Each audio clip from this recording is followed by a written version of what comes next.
Hi, my name is Francisco Bermudez, and I am a third-year medical student out of University of Medicine and Health Sciences in St. Kitts. I'm here to talk about my journey and how I got to passing step one. It was a very tedious process. I was supposed to take my exam actually in March, but due to the pandemic, a bunch of testing centers, as many of you are aware of, were closed. So that delayed my process, and it was kind of frustrating because I was essentially studying without actually having a test date.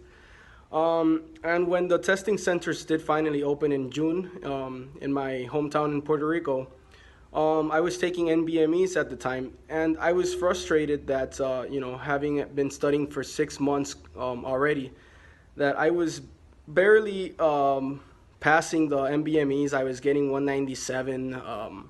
I was just barely getting by, and I didn't see that process. I didn't see that progress or, that growth that I had wanted. Because when you study, I feel that it's important to have a goal in mind, know the score that you would like to obtain, in order to get into certain residencies. And I wasn't there. I wasn't satisfied. I was hungry. I was frustrated. And I started searching the internet to see, ways to improve, to get a tutor, or any program, just some guidance to put me in the right track.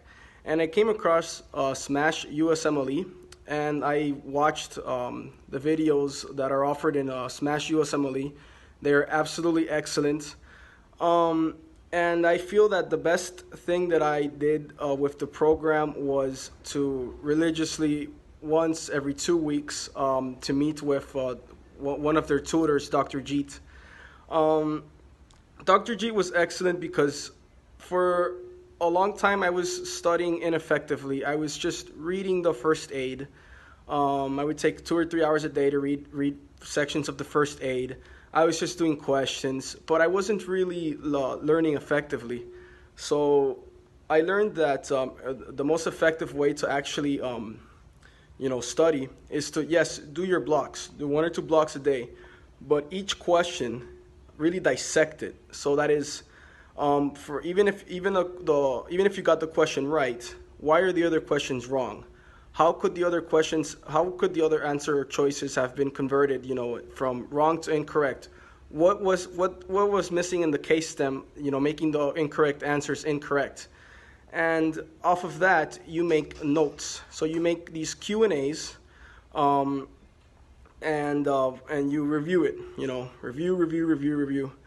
And I feel that was the most effective tool. Also, some side tips on how to attack a question.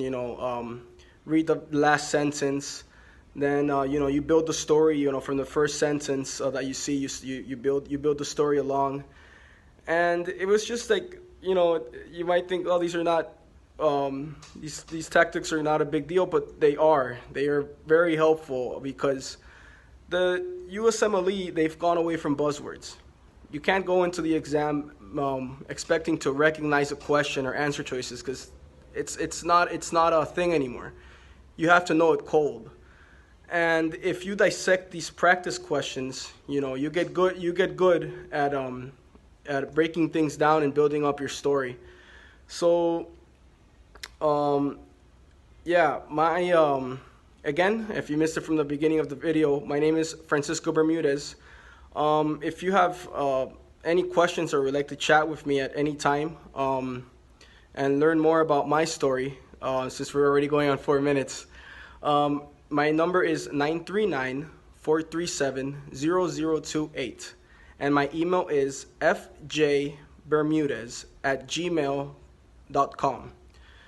All right.